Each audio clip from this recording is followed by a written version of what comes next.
think we should say okay a couple more times before we actually start. Just to Okay. welcome to the Cinderella podcast, where we watch and review every Cinderella adaptation we can find, discussing the same stories over and over until we slowly go insane. I'm Liv. And I'm Talon, and today we watched Cinderella Speller, made in 1940, which is the Children Only Cinderella, because in this Cinderella, the main characters, Cinderella, Prince Charming, the stepsisters, are all played by children. And not like older children, like very young children. Yeah. Prince Charming is played by one of the main characters from The Little Rascals. It's Spanky from our gang, which is not going to mean anything to you probably, but it was a Oh. really popular show about a group of kids that just ran around and had hijinks and stuff, and he was one of the main characters. So he is actually very famous, and I recognized him, and he's adorable. I will say the children were all extremely cute in this. Oh, no. No, they weren't. No? Okay, I thought the kids were all adorable. They were all like little miniaturized adults. It was horrifying. Right? Adorable. Oh, no, no, no. No, they God, were do you like child pageants? What's wrong with you? they weren't child pageants. They were just adorable. They were in child outfits. They weren't. We got to start. We'll talk about it when we get to it. So, you start. What happens first? Sorry, I have to ask, how old do you think these kids are? Because I think like 8 and under. I think they're about 8 and under. I can check. I can Google it real quick. Yes. The prince is 11 when this was made, and Cinderella is 9. I could not find the ages of the stepsisters, but I think they looked a little bit older, so I would put them at maybe 11 or 12. That makes me feel slightly better, but like not by a lot. I spent a lot of time going to reenactments and costumery things. And so for me, there is a fundamental difference between putting a child in an age appropriate, time period appropriate costume and taking a child and dressing them up as an adult. And this was very much the former. And I was totally fine with it. It was the makeup that did it for me. That's fine. We can disagree on this. I think we're gonna have a very Do disparate. you think Cinderella was naturally blonde, or No, that no, I was a think she was. wig, or they bleached that child's hair? I think that was a wig. Okay. Guys, this is a live action 20-minute short, so it goes real fast. Cinderella is small. She has very thick, incredibly pale blonde braids that go to her waist. She's got very classic 40s movie makeup with the very thin eyebrows and the dark around her eyes. Well, the thing can't help when it was made. My first note is that actually we open on a clock tower and then we cut to a half timber style Elizabethan house. This is live action, but it feels animated. I was looking at the opening, just going, hang on, I thought this was. Did I mess up? Did I send the wrong one? I don't. The background looked animated somehow. It was extremely strange for me. You get the sense that they painted a backdrop and then painted a thing in front of it and then took video of that. Yeah, unclear. So Cinderella is ironing some dresses, and there's a little dog there, which makes this the second Cinderella with a dog, a trend I am a huge fan of. The dog is kind of in the distance, and Cinderella beckons the dog over, and the dog jumps on the chair, which has a dress on it, and she's like, no, no, get off, get off. But it's too late because an adult has arrived.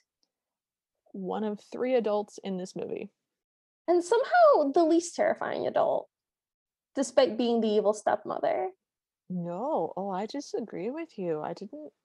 Are you you serious right now? That king was horrifying. No, he was unexpected, I'll grant you that much, but I found the stepmother the most upsetting. Really? Yeah. Really? Okay, okay. So the stepmother is played by an adult actor, and she just looks like vaguely stepmotherish. Her hair's pulled back. She's there. Yes. So she yells at Cinderella to get the filthy dog out of there and that it'll ruin the dresses. Cinderella is in the middle of ironing dresses because, as we find out immediately, the ball is tonight. The ball is always tonight. It's a horrible Groundhog Day iteration where the ball is always tonight. It's always the day of the ball. And these dresses are for her daughters who are going to go to the ball, and they are spoiled and snobby, but they're pretty cute kids. This is set in the, again, 1780s with sort of tight 3/4 length sleeves with lace on the bottoms and wide skirts, but not absurdly wide hoop skirts, and wigs that you would wear with little curls that are silver and close to your head. And the costumes were actually really nice and very varied. It wasn't just, we made one costume in 17 different colors. They were actually distinct from one another, and the guys had good costumes too. So I really enjoyed the costumery of this. I loved everything about the costumery, other than the fact that it was all in child proportions. I didn't take you to enough rent fairs when we were kids. That's what happened. 12-year-old me let you down. I'm sorry. It was just very disturbing to me, and I don't know. That's It okay. dipped somewhere into the uncanny valley. It was just half a beat off for me, and my brain couldn't process it. So Cinderella is helping the stepsisters get ready. She's trying to help one with her bodice buttoning the dress, and another one needs help with the hair. And meanwhile, the stepsisters are going back and forth like, I know the prince will dance with me. No, he's going to dance with me. He won't even look at you. Things like that. Very spoiled 12-year-old attitude. And then the stepsister whose hair Cinderella is working on yelps and accuses her of doing it on purpose. And the other stepsister goes, she's just jealous because we're beautiful and she isn't. Yep. So then the stepmother scolds her and she slaps her across the face. Which is when the stepmother became the most terrifying person to me. It was very disturbing. I do agree. Then the stepsister whose hair got pulled goes, I want Cinderella to do my hair, which is weird. Well, so what happens is the stepmother goes cooing over to her daughters. Every time something happens, she goes, "Oh, my poor darling," and just goes and just fawns over them. And so she goes to the daughter whose hair has been pulled and goes, "Oh, my darling, my poor dear, I will brush your hair." At which point that sister goes, "No, I want Cinderella to brush it," and grabs Cinderella bodily by the arm and tugs her forward. And the stepsisters begin to have a tug of war with Cinderella, which Who I is hated. who is just looking straight at the camera with the woe is me, what can you do face? I mean, it was the 40s, but I And didn't then like it.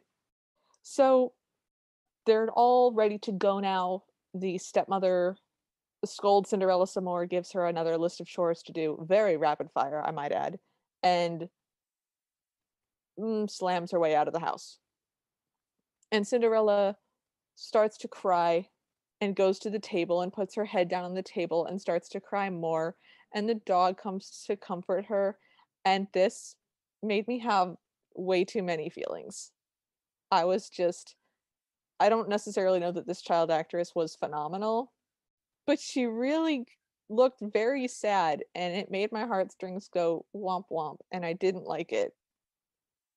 But I was moved by the dog going over to her. that I too. the I like crying child. I was like, oh, that's fine. Oh, a dog.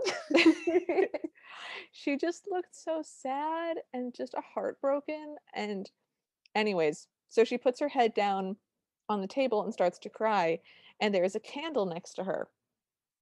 And the candle flame grows bigger and then turns into a sparkler and then goes out.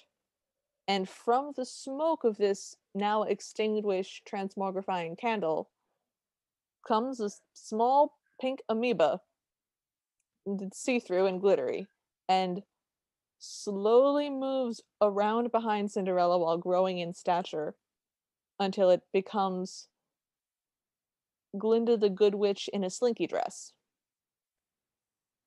She looked kind of like the fairy from the Pinocchio cartoon. She does look like the Blue Fairy, but she's pink and see-through. Yeah, They and she's got really a star on the end of her wand, Her dress is long really pretty. hair. It's very form-fitting and very slinky, but it has sort of a wider, sort of a fishtail type skirt. There's more of it at the bottom, but it's really slinky and swishy. I can't emphasize enough how sparkly pink this thing was. Just to clarify, this character is played by one of the adults. Oh, good point. Yeah, this is an adult who will remain see-through the entire time and will speak only in rhyme. But it's not song, it's just rhyme. Yes, and there's no aggressive eye contact, so That was good. yeah. Liked that. So the fairy godmother goes, "No, you're not dreaming. I'm your fairy godmother." And Cinderella goes, "How do you do, fairy godmother? Won't you sit down?" It's pretty adorable. And the fairy godmother tells her that she's been a good girl and so she's gonna have a surprise. And Cinderella goes, "Never had one of those before." And she's told that that's why it'll be extra good. Yep. And the fairy godmother asks her to get a pumpkin, a whole bunch of mice, and 2 rats. And Cinderella does so. And then the magic spell that the fairy godmother uses is work magic work, coach appear. This is one of the weirder magic transformations that I've seen ever in my life. Talon, I really want to know how you felt about what happens next. So what happens is that the pumpkin and the mice that are like crawling, the real mice that are kind of crawling past it, they're kind of outlined, and instead of them, it's like their vague shape and it's sparkly, and then it gets bigger and it's like a coach with giant plastic mice in front of it. They're very big and they're very clearly toy mice, and I don't understand. I don't understand. And then she does another additional spell to make the mice into horses and like the rats into a coachman and a footman. But for quite a while there, we just have a coach drawn by giant horse-sized mice. With giant horse-sized rats perched on top of it. Yes. So, they're definitely made of plastic.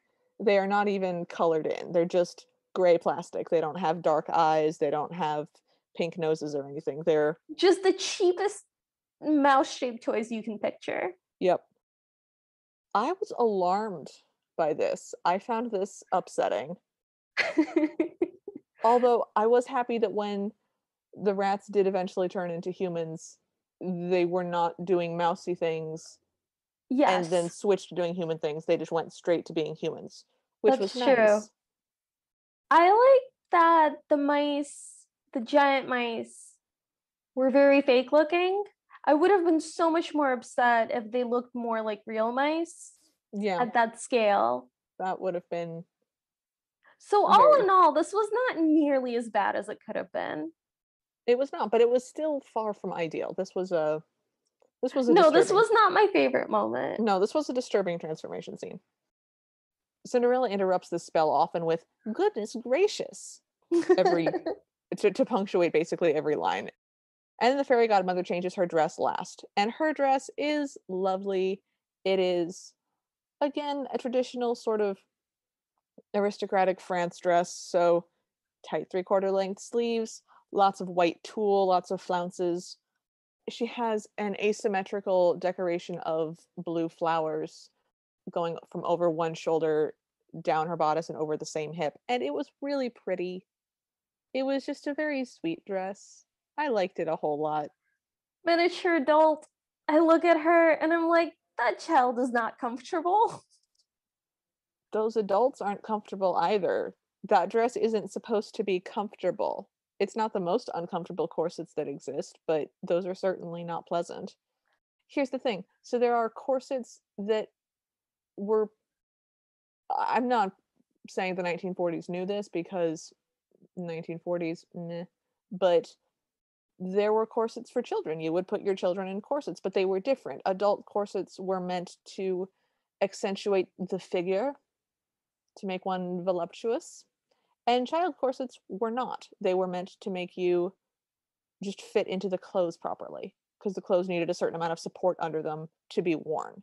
So child beauty pageants are disgusting because they attempt to not only dress in adult clothes and do adult makeup, but very aggressively sexualized adult clothes and adult makeup. This is not in any way sexualized. They're also older. They're, 9 and 12 instead of being 5. So it just reads as children wearing old-timey children clothes to me, and I found it delightful. I thought the costumes were sweet. I thought the hair pieces were sweet. I thought they moved well in them. They were also adorably awkward because there's kind of nothing more adorable than children trying to walk in massive hoop skirts because that takes some skill. And it's just really cute to watch them try because they're trying so hard and they're doing a pretty good job. I guess if the dialogue had been more like that of children and the plot of it wasn't Cinderella, which we've seen with adults so many times, Yeah. maybe I wouldn't have had so much trouble with seeing them as children being made to act like adults. So the reason that they made everything be children in this, by the way, It's is gonna that be something terrible, isn't it? no, no, it's not. I mean, it's Hollywood based, so it's not great, but it's not terrible. It's that this was sort of the height of Shirley Temple ruling the box office. And so they were Oh. just trying to cash in on young stars. They were just What's better than one young star? a bunch. 20. 20. Here's you like Shirley Temple, here's 20 children. Yep, basically that's what happened. They said, hey, this is what people like right now. Let's do this. Why not? And there was no one around to answer that why not question, so they did. So, this is the point at which we see the prince, and he is tiny. He is a tiny, sweet boy He's so cute. His wearing little chubby cheeks and his little dark hair. God, he was adorable. his hair is aggressively curled in like very specific swirls at very specific places on his head. Yep, It looked like a very high maintenance hairstyle. yep. It was one of those things that was supposed to be artfully disheveled very specifically. Yes. His outfit is very accurate, long tails, breeches. It's just cute. There's also a king, and Mhm. he's a very giant king, and I found him very upsetting because his eyes were open very wide, and everything he said with a lot of intensity while looking with slightly too wide eyes, like right at the camera. Yeah. And I found it very aggressive. So the king is there and he's the adult in the room other than the guards, and everybody else at the ball is children, and they're all dressed up and they're all dancing together, and Cinderella enters, and unlike most of the other little girls who have either their hair curled or they're wearing wigs, her hair is down. Mhm. Which, was that a thing? Nope. Okay, I didn't think that was a thing. They made a nod to it in that her hair is sort of in ringlets, but no. It's in big fat curls down her back, which was a style that people did, but only with a little bit of hair, and the rest of it needed to be up, and it wasn't. So her hair is not correct in any way, but it is distinctive and it's cute. It looks fine. I didn't care. So the prince is greeting another tiny child in a dress, and then he sees Cinderella and kind of walks right over to her and goes, "Will you honor me by watching your performance from my throne?" and they walk over on like this big red carpet to the throne where the giant king is sitting, and next to him are two little footstools with cushions, and Cinderella gets placed on one and the prince gets placed on the other. The prince tries to introduce Cinderella, realizes he doesn't know her name, but then the king kind of just steamrolls over him and helps her to a seat. Can you visually describe the king? Because, I cannot. okay, he looks like a very young Santa Claus. He's very rotund. He has brown hair that is long enough to be curled unpleasantly. He's wearing a big red coat with a white ermine trim. He does indeed have very intense, wide staring eyes, and his smile is a little too forced to be comfortable in any way, shape, or form. Thank you. Good news, we now get a song because this is a musical. Wait, in what way is this good news? Well, there's less than 20 minutes left because the whole thing is only 20 minutes long. So, on the heels of having watched The Slipper and the Rose last week, this Ugh, was delightful because it just boom, boom, boom, and it was done. that's true. So even though there were songs, and even though some of them went on for a while, none of them was a 7-minute monstrosity that had me calling out to the elder gods. So the king starts to sing a song about whistling. He summons some demon boys from behind his They're throne, cute. and they sing. No, they look demonic because whatever the lighting issue was, their eyes were pitch black with like no white. Like the sclera was in shadow, and they sing in that weird 1940s child unison, and then they hide behind the throne again. Okay, so I adore how bad you are at music because they were singing in 3-part barbershop harmony. Okay. So what happens is 3 really cute kids in little blue suits pop out and sing an old King Cole song in very bizarrely modern 1940s harmony, and they kind of have a lisp, and they kind of have one of them is missing a tooth or something, and they look a little strange, but they don't look demonic, they look fine.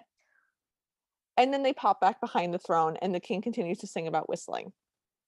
Uh, and then we are looking into the ballroom, and all of these like little ballerina children in blue tutus are next to a giant box, and they open the box, and an even smaller little ballerina in a very like fluffy white tutu appears, and then she dances for a really long time.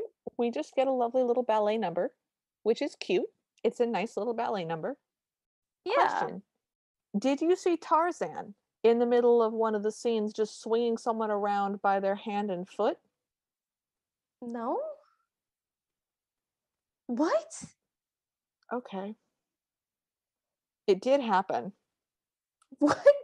So in the middle of this blue ballet scene on the right-hand side of the screen, for a couple of seconds, we pan out just a little bit, and there is someone wearing a Tarzan traditional leopard skin ensemble, and he's doing the thing where you hold your partner by one hand and the same foot and swing them around in a big circle. I didn't see that even a little bit. That happened, I swear to God. So then we got a Little Bo Peep song from Little Bo Peep, and I noted that her mannerisms were too adult and I didn't like it, and that she was too intense. And then the tiny child dressed like a bunny pops This up. is this is an extra tiny child though. This is an under 5. This is This a is a very, very small child in a bunny costume, and I will admit, it was cute. it was cute.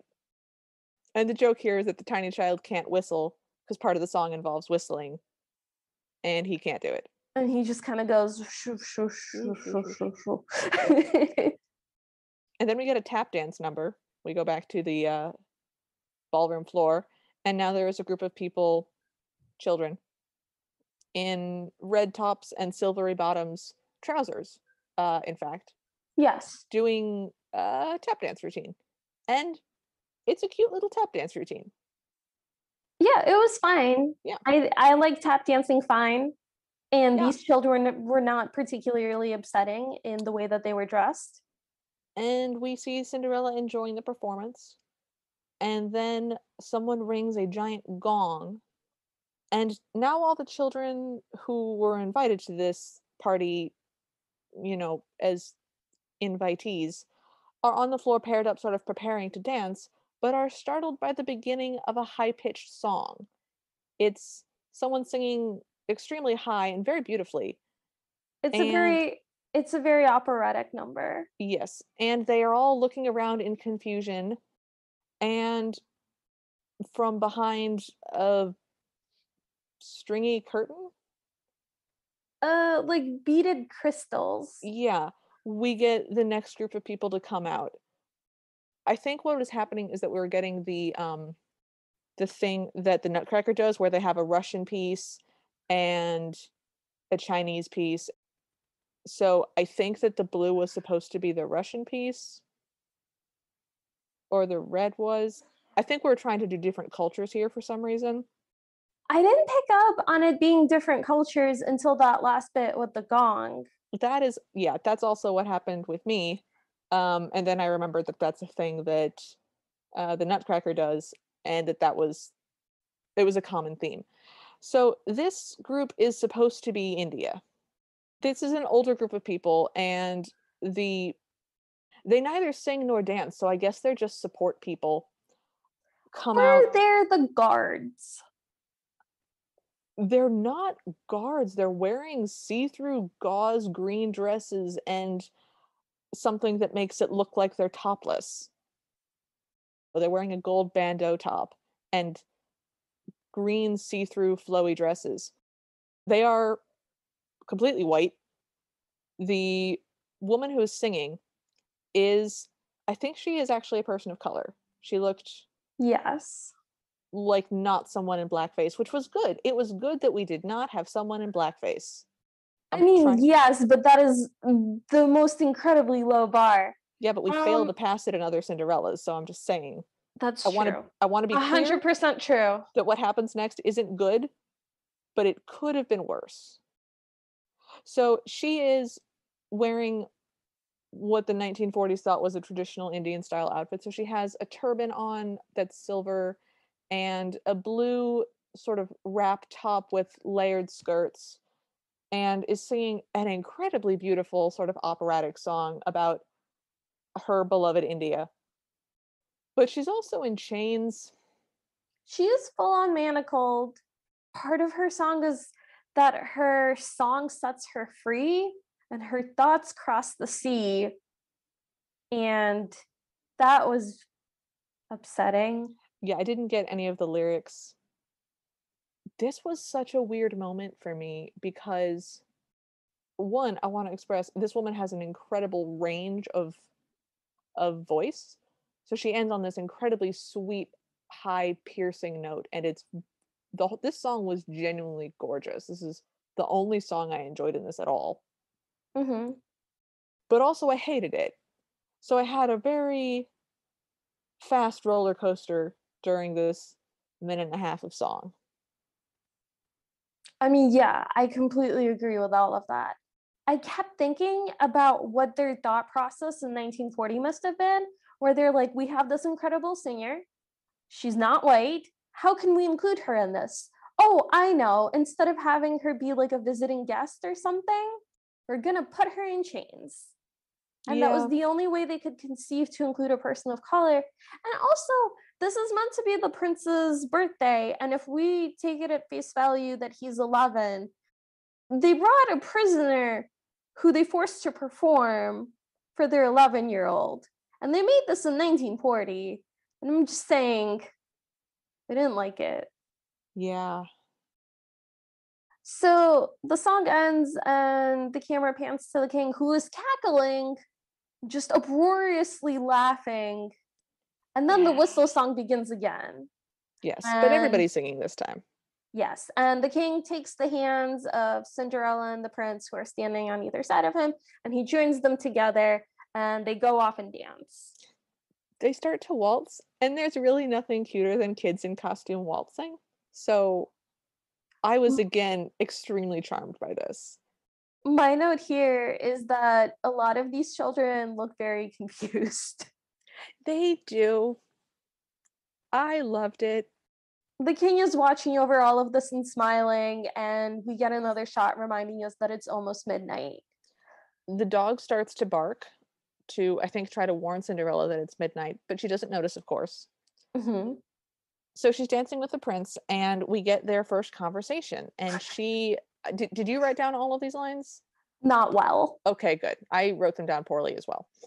So she says, "This is lovely. Basically, I'm having the loveliest night of my life." And the prince says, "Well, this will be the first or something because we'll never be separated again. Nothing will ever separate us. Also, what's your name?" I think the actual line is, "I still don't know your name." And she responds with a line that I loved of, "Well, you didn't ask." And he goes, "That's fair. It didn't seem to matter, but I still want to know." And she goes, and then midnight happens, and she hears the chimes, and she flees. she And she takes a moment to first dramatically lift her hand to her mouth until the prince asks, "Are you all right?" And then she flees. and then she flees. The prince attempts to follow her, but of course the stepsisters who have been watching, one of them who has they're those little eyeglasses that are on sticks. She's got a little glass eye sticks thing, and it's super cute. So the stepsisters have been monitoring the prince, and they rush to interrupt him to try to get a dance with him, so he is unable to catch her. She runs down the staircase, which is really cute because she's a really small kid, and it's a human-sized adult staircase, and so she toodles her way on down it, and she loses a shoe, and she hits the bottom of the staircase and pauses dramatically so that she can have her beautiful clothes turned back into rags. And then she flees past two guards, and she's gone now. The prince follows her. He runs up to where the guards are standing and he asks, "Did a beautiful princess leave by this door?" And they tell him, "No, sir, only a beggar maid." He's like, "Oh, it's not her."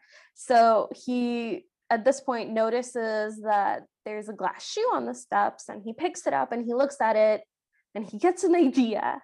And next we see a proclamation basically saying, whichever lady's foot can wear a certain glass slipper in the prince's possession will become his bride and rule beside him. And we get a shoe fitting montage. And it's a nice shoe fitting montage. It's just, there's nothing special about it. It's just what a shoe fitting montage is supposed to be, In that it's a montage in which a shoe gets tried on. by multiple people.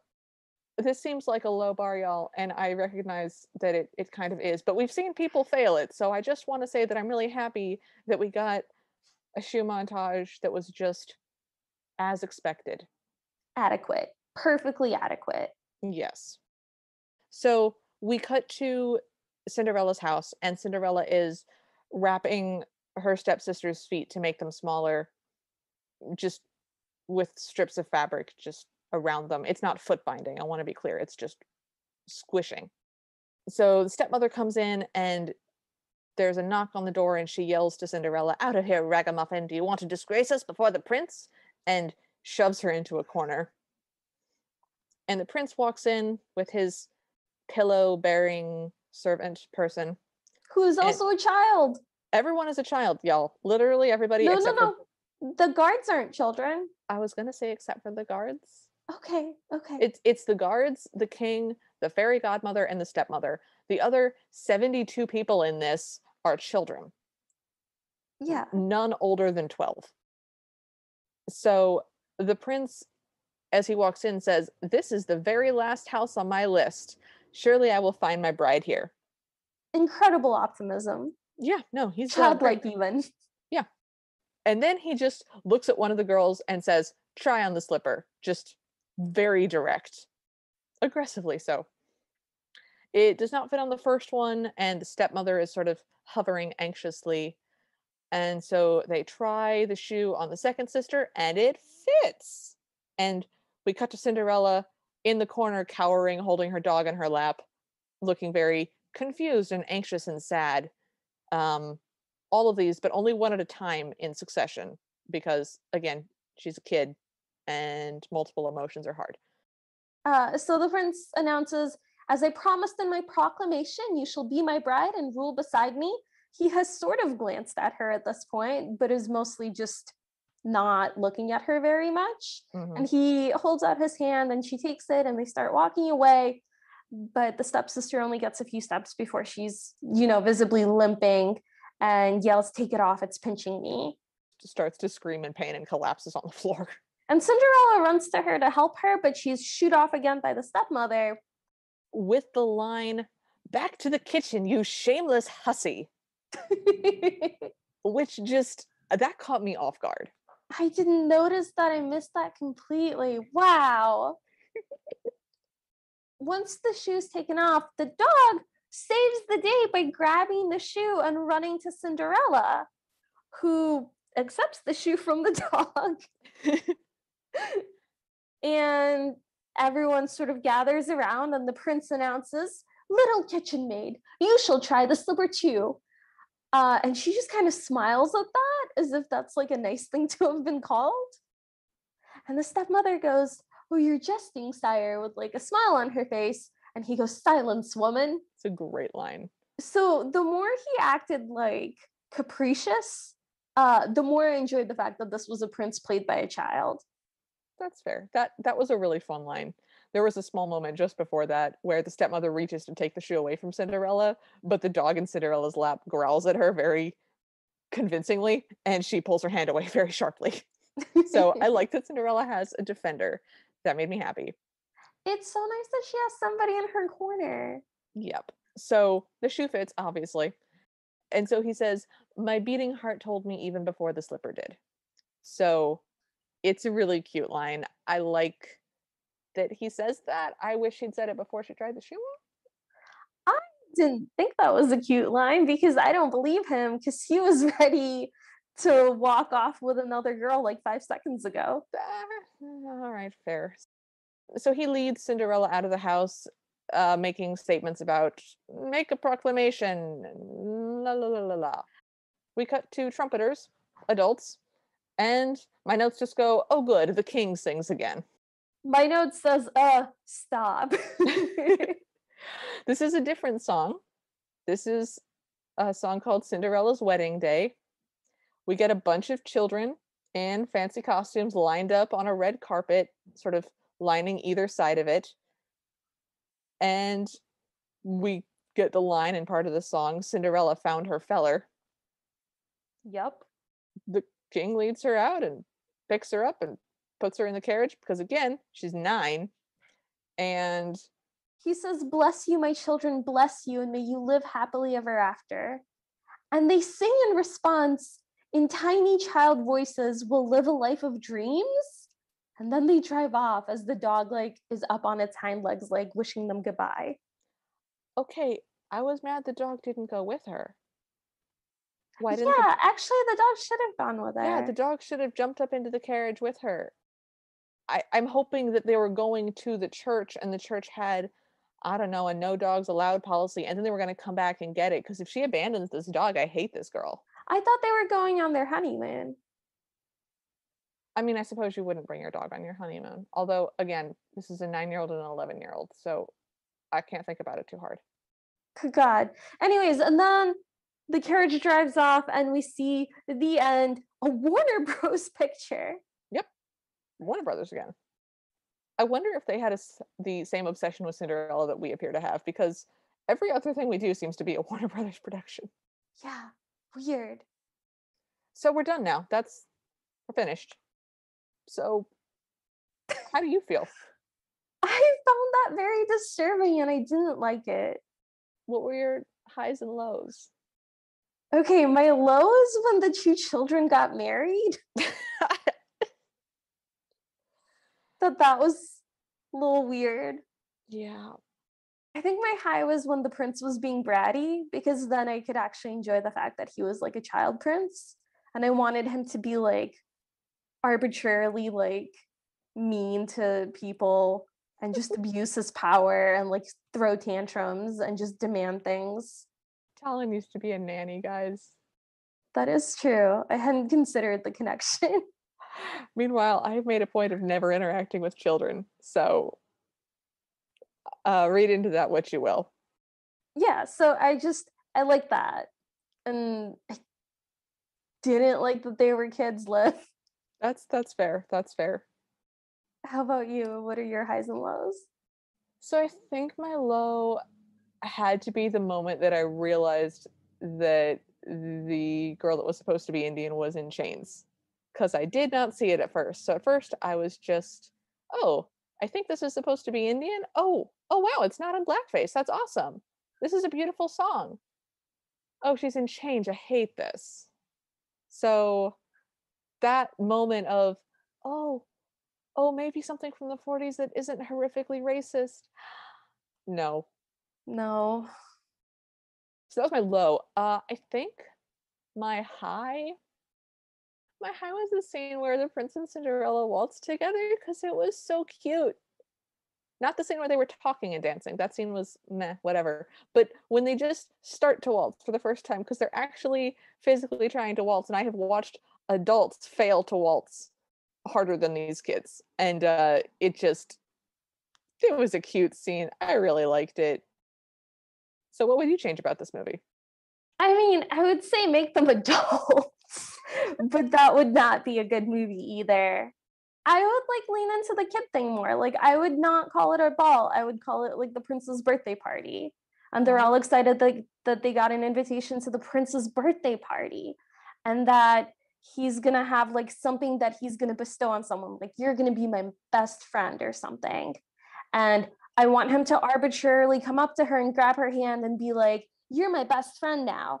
And her being like, "Oh, I don't know." And he's like, "No, you are." Extrovert finds introvert best friend. That's how I got at Yeah. least a couple of my friends in high school and college. Was an extrovert sat down next to me and said, "We're friends now." So yeah, I would have liked that, and I would have liked it if Cinderella was like being bullied by her stepsisters in a more childlike way instead of having to like iron clothes. Like, that made me uncomfortable. And I'd I like it if there were either no adults or more adults, because it felt like the king was throwing a party for children that he himself was also attending and participating in. Do you think the king filled the role of terrifying clown at a birthday party? I guess. Because that was his energy. Yeah. Supposed to be entertaining and jolly, but actually fundamentally terrifying. Yeah. I found him incredibly uncomfortable, and I just didn't like it. I didn't like it, Liv. Yeah, I would make them act more like kids. If we have to have kids, rewrite the script so it's more like kid Childlike. language. Yeah. I want the prince to be like, "You have to be my friend or I shall have you beheaded." I think nannying was really bad for you. I think it screwed you up. I think you're messed up forever now. What would you change? I would definitely have the Indian girl be a visiting princess. Oh my god, yes. Like, that's I'm just assuming that that is both of our first answers. Yes. That's what we fixed Yes. first. So if we could change another thing about this movie, um, I would have the dog go with her at the end. The dog goes into the carriage with them. I just had so many feelings about the dog not being in the carriage with them right at the end. Oh. Because the whole thing had a very Wizard of Oz feel to me, especially in the beginning, because she's got these braids, and the fairy godmother looks like Glinda the Good Witch, and the dog is this small, it's not a Toto dog, but it's dark and it's small and it's a scruffy little terrier dog. And it's sort of yappy and small and active. So it has a very Toto feel to it, although it is a different breed of dog. And I just had a terrible flashback to watching The Wizard of Oz for the first time when Toto gets taken away, and just my heart gets crushed into a zillion pieces and I have nightmares forever. It hit that same note for me, and it was a horrible note for me to end it on. Mm-hmm. So I'm just pretending that the dog waved, and then the king picked the dog up and put it in the carriage with her, and that was off camera. They just didn't show it to us. Yes. So, would you ever watch this again? I might. I R- might. Really? I might watch it again if I want to show it to somebody because it is like very bananas. Okay. How about Okay. you? Would you watch it again? No, I will never be watching this again. This did not rise to my level of bonkerdom to torture my other friends with. My husband would not enjoy this, so I won't have him watch it. My mother will already have watched it on her own because she's somehow ahead of us on the Cinderella schedule. Although, to be fair, she did not watch The Slipper and the Rose. She watched a 5-minute commercial for it and went, "Oh, hell no." And so she's clearly smarter than me. Oh man. Yeah. So no, I will not be watching this.